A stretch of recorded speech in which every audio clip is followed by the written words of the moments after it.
રાજકોટમાં આગની ઘટનાને લઈને શહેરની અડધો ડઝન હોસ્પિટલમાં ફાયર બ્રિગેડ દ્વારા મોક ડ્રીલ યોજવામાં આવી હતી, જેના ભાગરૂપે શહેરના સૌથી વ્યસ્ત કાલાવાડ રોડ કે જ્યાં સતત ટ્રાફિક રહે છે ત્યાં આવેલી ખાનગી હોસ્પિટલમાં આગ લાગ્યાની ઘટના અંગે મોક ડ્રીલ યોજવામાં આવી હતી, જેમાં ફાયર ફાઇટરોથી લઈને દર્દીઓને સલામત બહાર કાઢવા માટે પણ આયોજન કેટલું છે અને કેવી રીતે દર્દીઓને બહાર કાઢવામાં આવી રહ્યા છે તે મામલે મોક ડ્રીલ યોજવામાં આવી હતી।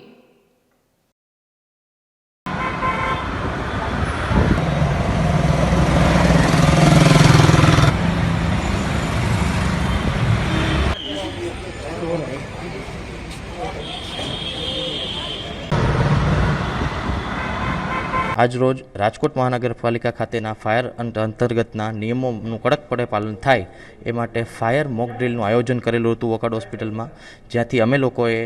બીજા માળ પર 2 દર્દીઓ ફસાયેલા છે એવો ફોન રાજકોટ મહાનગરપાલિકાની ફાયર શાખામાં કરેલો અને 1.5 મિનિટની અંદર ફાયરની ગાડીઓ એના સશસ્ત્ર સાધનો સાથે આવી અને મોક ડ્રીલનું આયોજન કરેલું હતું, જે સફળતાપૂર્વક પૂર્ણ થયું હતું અને 2 દર્દીઓ રાખેલા હતા એમને પણ બચાવેલા હતા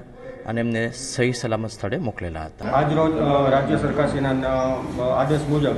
રાજકોટ શહેરમાં અલગ અલગ 7 જગ્યાએ મોક ડ્રીલનું આયોજન કરેલ છે। દરેક ફાયર સ્ટેશનના નજીકની કોઈ પણ ખાનગી અથવા સરકારી હોસ્પિટલમાં આવી મોક ડ્રીલનું આયોજન કરવાનું થતું હોય। આજ સવારે 11:05 અમોને વોકાર્ડ હોસ્પિટલથી ડૉક્ટર પ્રશાંત સરનો ફોન આવેલ કે અહીંયા વોકાર્ડ હોસ્પિટલમાં બીજા માળે રૂમ નંબર 229 અને 30માં આગ લાગી છે, તેમજ 2 દર્દી ફસાયેલ છે।